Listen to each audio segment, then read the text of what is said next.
मुझे तो आज भी ऐसा अनुभव होता है, ये बीच में पता नहीं कौन है जो मेरे को डिस्टर्ब करता है, कथा में विघ्न डलवा देते हैं। गांव के लोग भगवान के स्वरूप को देख के और ऐसे प्रसन्न होते हैं।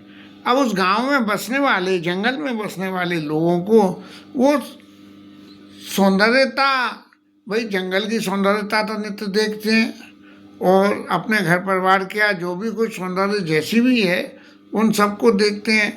अब ये ऐसा चेंज हुआ कि एक ऐसी सुंदरता की मूर्ति, ये तीनों मूर्तियाँ राम जी, लक्ष्मण जी और सीता जी, जब गांव के पास से निकल के जा रहे हैं और निकल के जाते जाते गांव वालों ने जब दर्शन करे तो अपने भाग्य को बहुत सराहना करने लगे और पूछने भी लगे। सही भाव से होता है, हमें भी आए, हम तो एक टाइम में क्या आज भी देखते हैं कि जितने फॉरेनर ताजमहल देखने आते हैं और उनको देख के कोई छोटे बालक बच्चे, उनके संग के जनाने, उनका पहरावा, उनके बोलचाल, और उनको देख के उन सबकी इच्छा रहती है कि इन लोगों से कुछ बातचीत करें और कुछ इनसे पूछें। तो ये जो ताजमहल पे लब के गाइड लगते हैं वो इसी चक्कर में लगते हैं। वो लौकिक जगत की बातें हैं, लेकिन ये तो राम जी के रूप श्रृंगार की बातें हैं। तो इनको देख के उन लोगों को भी ऐसा ही लगा। आज भी ये पद्धति तो आज भी लागू है। कोई टूरिस्ट चला जाए किसी दूसरे प्रदेश में तो वहाँ के लोग वाग देख के जिन्हें क्या क्या समझना चाहते हैं उनसे, तो इस तरह से। अब वो गांव वालों ने जब ये पूछा कि महाराज आप कौन हो, कहाँ से आए, कैसे हो, और आप लगते हो राज परिवार से संबंधित हो लेकिन तापसी वेश में यहाँ से जा रहे हो, तो हमारे मन में बड़ी तकलीफ होती है। और उनसे पूछ के कहते हैं कृपा सिंधु फेर रही थी, नहीं कहीं भी नहीं तो मृदुबेन। वो कहते हैं महाराज हम आपके संग चले चलें, हम आपको पहुँचा देंगे। आपको कहाँ जाना है बताओ। अब राम जी महाराज को तो कहाँ जाना है, उनको तो कोई जाने के लिए सोचने की जरूरत नहीं है, क्योंकि भरद्वाज ऋषि ने पहले ही कह दिया सकल सुखम मग तुम कहीं। सारे आप तो जहाँ जो भी करना चाहते हो, जैसे भी चाहते हो, सब आपके लिए सुगम है। इसलिए रास्ते के गांव गांव में इस तरह से राम जी जा रहे हैं और परमानंद हो रहा है वहाँ। और उस आनंद को देख देख के लोग आगे है गोस्वामी जी महाराज उनके भाग्य की सराहना करते हैं कि जिन्होंने नेत्रों में राम जी की छवि को भर के दर्शन कर लिया, वो अपने आप को बड़ा भाग्यशाली समझ रहे हैं। जिस पेड़ के नीचे जाके विश्राम कर लें वो पेड़ अपने आप को भाग्यशाली समझता है। और तो और सही, गोस्वामी जी ने तो यहाँ तक लिख दिया कि कल्पतरु भी उस पेड़ की बड़ाई करने लगे। बोले देखो मेरा नाम कल्पतरु है, मैं कल्प में जो भी कुछ होता है वो सबकी इच्छा पूरी कर देता हूँ, किसी की अनिच्छा नहीं रहती है।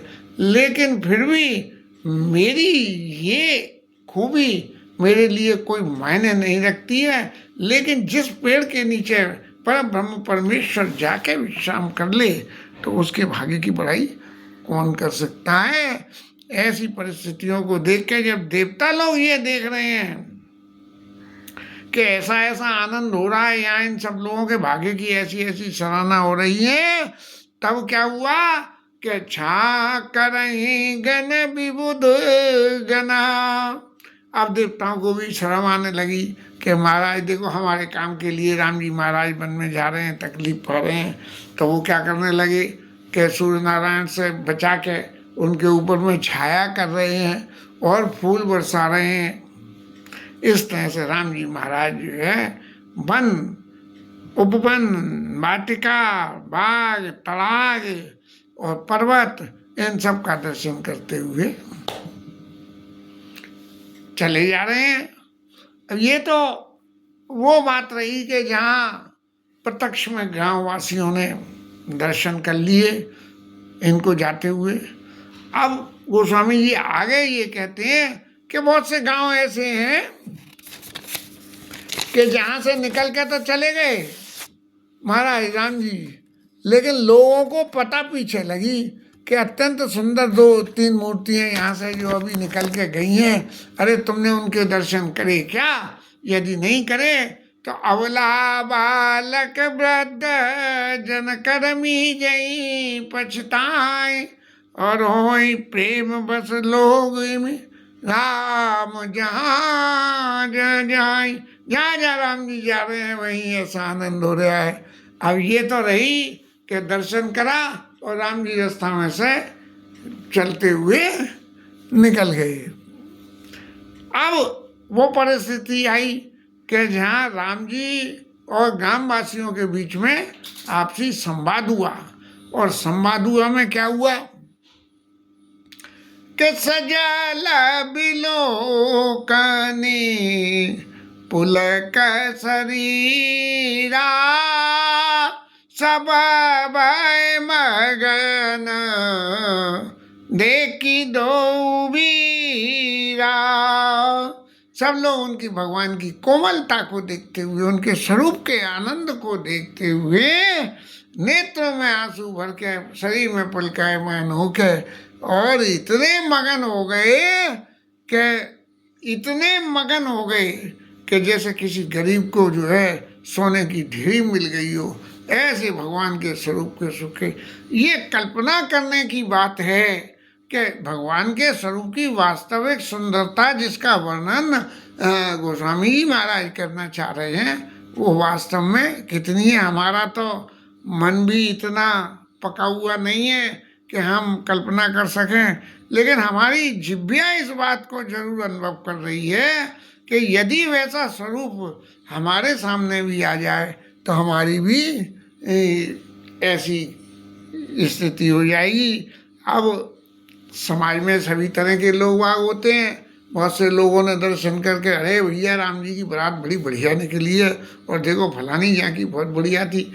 ऐसे ही यहाँ जब निकल के गए हैं तो गांववासी लोग वाग जिन लोगों ने दर्शन नहीं कर पाए, या जो दर्शन आधे अधूरे करे, तो वो जो है उनको समझा के कह रहे हैं, अरे भैया नेत्र होने का सबसे बड़ा फल ले लो, क्योंकि इतनी सुंदर मूर्ति जो यहाँ से गुजर रही हैं, इनके दर्शन नहीं करे तो जीवन में कुछ नहीं करा। कहते हैं कहीं तीर्थ में कहीं जाओ तो बोले फलाने इस देवता के मंदिर के दर्शन करे या नहीं करे, या किसी देश में जाओ तो बोले उसके वहाँ के उस बाग का दर्शन करे या नहीं करे। इस तरह से जो है कनाडा जाओ तो वो नियाग्रा फॉल गए कि नहीं गए, तो ऐसे ही है। ये इस तरह से लोग आनंद ले रहे हैं। लेकिन इस आनंद लेने में भी एक और विशिष्ट ग्रुप पैदा हुआ कि बहुत से लोगों ने क्या करा, एक नयन मगर छवि उड़ानी, होई शिथिल तन मन भरवानी। इतनी सुंदर शोभा कि नेत्रों से देख के शरीर से शिथिल हो गए, शरीर की सुधि नहीं रही, और क्या पूछे क्या बोले कुछ नहीं कह पा रहे। इतना सुंदर स्वरूप भगवान का वर्णन जो है, तब जो है समाज में सभी तरह के आदमी होते हैं, तो उनमें से कुछ जो है ऐसे सियाने रहे कि उन्होंने देखा कि ये बेचारे चलते चले जा रहे हैं, कहीं रुक नहीं रहे हैं, तो कैसे इनसे बात करें। तब जो है किसी एक ने जो है एक बढ़िया पेड़ की, बट वृक्ष की छाँव में, और यद्यपि देवता छाया करते हुए चल रहे हैं, फूल बरस रहे हैं, सब कुछ बात है, लेकिन फिर भी बरगद की छाँव को देख के, एक देख बट छाँव भली अच्छी बटी है, दासी मृदुल तन पात, कोमल कोमल पत्तों को नीचे बिछा के, और क्या कह रहे हैं, काई गबाई क्षणिक समो। महाराज थोड़ी देर इन पे पत्तों पे, यहाँ थोड़ी देर आप विराजमान होके, और थोड़ी देर अपने श्रम को थोड़ा सा आप आराम कर लो, और आप कहो तो हम पूरी रात की व्यवस्था करें। गवनव अवही की प्रात, यदि आपको अच्छा लगे तो आज रात्रि यहीं वासा कर लो, ऐसी प्रार्थना राम जी से कर रहे हैं। और जब राम जी महाराज उनके प्रेम को देख के वहाँ विराजमान हो गए, तो तुरंत ही गाँववासी जो है पीने के लिए जल लेके आए। राम जी महाराज ने उनकी जो है बातों को सुना, देखा, सीता मैया माताओं के स्वभाव को, और वो देख के इतनी हो गई कि उन्होंने अपने आप को ऐसा दर्शाना शुरू कर दिया जैसे वो थक गई हो। तो जानी शमित सिय मन माही, और घड़ी का विलंब कीन बट छाई।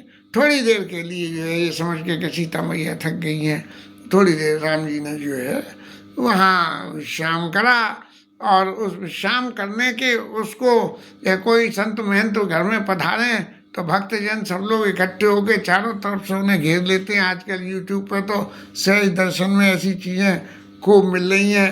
रामचंद्र जी के चारों तरफ गांववासी बैठे हुए उनकी शोभा का दर्शन कर रहे हैं, अपने आप को धन्य मान रहे हैं। तब जो है एक दूसरे को देख देख के एक दूसरे से कह के ये शिक्षा दे रहे हैं, अरे नेत्र होने का फल तो इसी घड़ी ले लो। और इस तरह से राम जी की शोभा का वर्णन करते करते जटा मुकुट शीशनी सुबह गोस्वामी जी का मन भी आ गया कि जो उन्होंने क्या देखा उसका वर्णन, कि जटा मुकुट शीशन सुबह, सिर पर जो जटाओं का मुकुट बना हुआ है, और भुज नयन विशाल बड़े बड़े नेत्र हैं, और लंबी लंबी उनकी आजान लंबित भुजौ कनकावदासौ, ऐसे लंबी लंबी उनकी भुजाएं और स्वर्ण के समान हवा उनकी हो रही है। सद परब विधु बरन लसद स्वेद कनजाल, जैसे सर्द के पर्व पे जो है चंद्रमा के मुंह पे पसीने की बूंद आ जाए, ऐसी शोभा राम जी की वहाँ जो चल के आए हैं उस विश्राम से हो रहे हैं। इनकी सुंदर जोड़ी का वर्णन करने में भरन न जाई मनोहर जोड़ी, जो उपमा कछु कहो सो थोड़ी। गोस्वामी जी महाराज कह रहे हैं कि महाराज मैं तो ढूंढ ढूंढ के हार गया, इनकी उपमा मेरे को देने के लिए नहीं। इस तरह से सब थके नारी नर प्रेम पिया से, मनोमृगी मृग देख दिया से, ऐसे जो है जैसे दीपक की रोशनी को देख के मृग और मृगी रुक जाते हैं, ऐसे सब जो है वहाँ अपने नेत्रों से दर्शन करते करते नेत्र थके जा रहे हैं दर्शन करते हुए, लेकिन पलक नहीं झपक रहे हैं नेत्र। ऐसी छवि का वर्णन जो है राम जी का गोस्वामी जी करना चाह रहे हैं। आज कुछ पता नहीं ये भगवान के स्वरूप के दर्शन इस जिब्या को तो हो रहे हैं, लेकिन अंदर मन में हो रहे हैं कि नहीं ये नहीं मालूम। ऐसी जो है गांव की स्त्रियां जो सहज स्वभाव से भोलापन होता है वो सीता जी के सब पास में जाती हैं, और माताओं का तो सहज स्वभाव होता है कि जब किसी से भी मिलती हैं, अरे बहन तुम कैसी हो, कहाँ से आई हो, और उनसे जो है सब बातें पूछ रही है।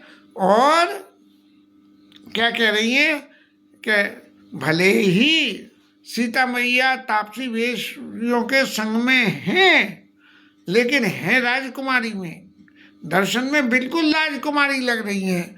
तो राजकुमारी विनय हम करई, तिया स्वभाव कछु पूछत नहीं। समाज में माताओं का स्थान हमेशा ऐसा रहा कि पुरुषों के आगे जो है थोड़ा सा संकोच रख के चलने वाली। इसलिए कह रही हैं स्त्री होने की वजह से स्वभाव से हम आपसे कोई पूछना तो चाहती हैं, लेकिन पूछते हुए भी हमें बड़ा डर लग रहा है। अब महाराज डर तो लग रहा है, लेकिन चित्त की जिज्ञासा इतनी जबरदस्त है, इसलिए हमारे इस डर की, हमारी इस धस्तता को जो हम आपसे पूछना चाह रहे हैं उसके लिए आप क्षमा करना। चूँकि हम गांव में रहने वाले हैं, इसलिए हमको आपके जो जहाँ से आप पधारे हो वहाँ की मान्यताओं की कोई भी बात मालूम नहीं है, इसलिए हम आपसे क्या पूछना चाहती हैं कि राजकुंवर दो सेज सलोने, ये आपके संग में ये दो राजकुमार हैं, ये सहजी सलोने हैं, इनको कोई सुंदरता की जरूरत ही नहीं है, कोई श्रृंगार की जरूरत नहीं है, ये सही में ही इतने सुंदर है। इनते लई दुती मरकत सोने, अरे सोने चांदियों ने भी इनसे जो है अपनी चमक लिए, इतने चमकीले चमकीले हैं। भगवान जाने कैसा भगवान का वो स्वरूप होगा जिसका वर्णन गोस्वामी जी महाराज कर रहे हैं। हम तो खाली जिव्या से पहुंच पा रहे हैं, लेकिन मानसी रूप से अभी उस स्वरूप के दर्शन करने में पता नहीं दिमाग में क्यों कोई बात नहीं आ रही है। और उनसे कह रही है कि देखो ये दो हैं, ये एक श्याम रंग के एक गौर वर्ण के, तो श्याम और सुषमा सदना, श्याम गौर सुषमा, श्यामल गौर किशोर बड़ा सुंदर सुषमा, शरद सरवरी नाथ मुख शरद सरोवर, शरद पूर्णिमा के चंद्रमा के समान चमकने वाले ऐसे जो है एक श्यामल और एक गौर बन के बोले, हे सुमुखी ये कितने, बोले कि ये तो करोड़ों कामदेवों को लजाने वाले हैं, कामदेव की शोभा भी, करोड़ों कामदेव की शोभा भी इनके आगे बहुत हल्की है। तब जो है उनसे पूछ रहे हैं, सुमुखी कहीं को आई तुम्हारे, अरे देवी ये आपके कौन है?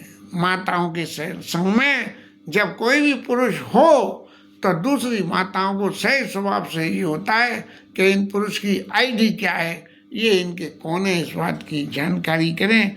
जब ये बात इन्होंने पूछी तब सीता मैया को चित्त में बड़ा संकोच हुआ कि देखो ये गांव में और ऐसे वातावरण में एक अकेली स्त्री दो पुरुषों के संग में है, तो ये गांव वाले ये क्यों नहीं समझ पा रहे कि ये हमारे कौन हो सकते हैं। लेकिन उनकी इतनी मीठी वाणी से जब उन्होंने ये कहा कि बिलग न मानव जान गंवारी, तब सीता मैया को जो है कहना पड़ा कि सकुची प्रेमा बाल मृग नयनी, बोली मधुर वचन पीक मेरी, ऐसे कोयल के से मीठे शब्दों में।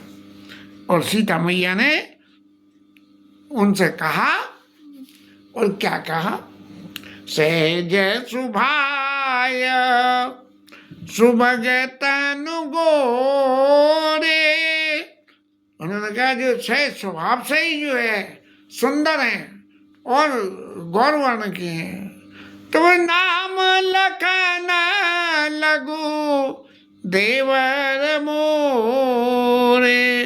उन्होंने नाम नहीं पूछा था, सुमुख कहीं को आओ तुम्हारे, लेकिन सीता मैया ने उनका नाम भी बता दिया कि नाम लखन, उनका नाम लक्ष्मण है और मेरे छोटे देवर है।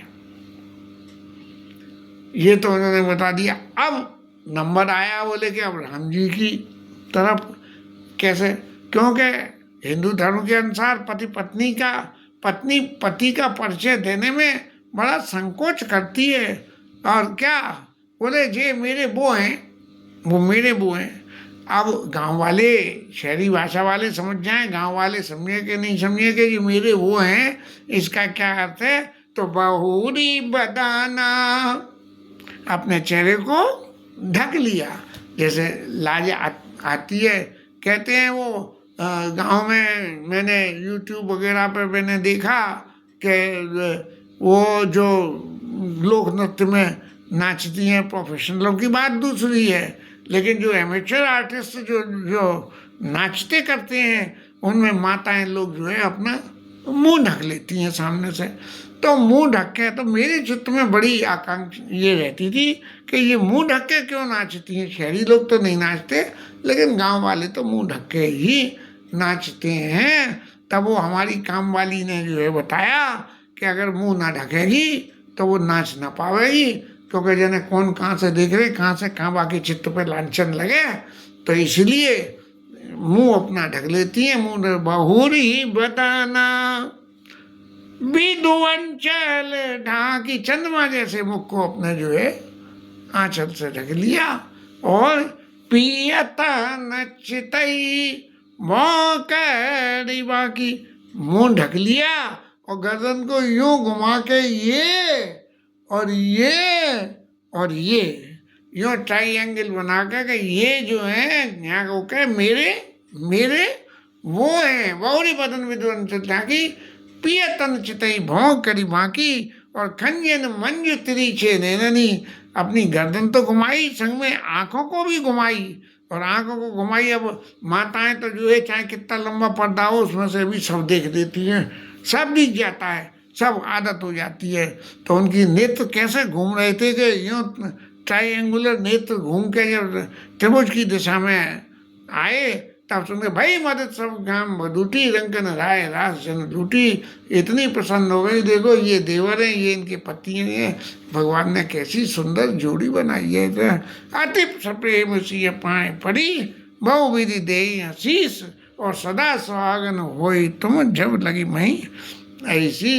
इस बात को देख के सब इतने सुखी हो गए, इतने सुखी हो गए कि अति सप्रेम खूब प्रेम है और सीता मैया के चरण पड़ रही हैं। और या तो चरण ही पड़ेगा आदमी आशीष लेगा, लेकिन यहाँ तो चरण पढ़ के आशीष ले रही हैं और फिर आशीष दे रही हैं कि सदा सुहागिन होई तुम जब लगी वही शीश, के इस पृथ्वी पे जब तक सूर्य चंद्रमा है तब तक तुम सौभाग्यवती हो, ऐसा हमारा आशीर्वाद है।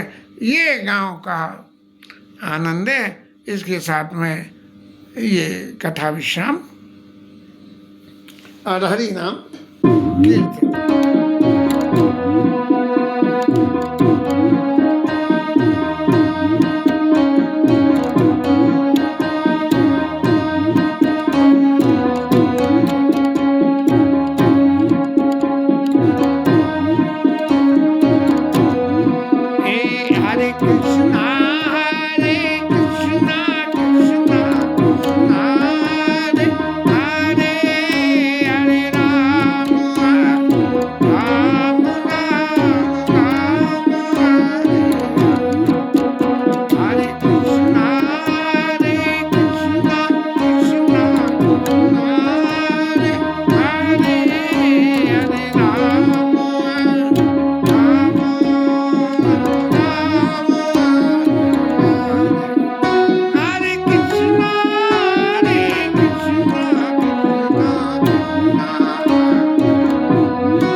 पवन सुत हनुमान की है, उमापति महादेव की है, श्रीराज धरण की है, श्री राधा रानी। जय जय श्री राधे।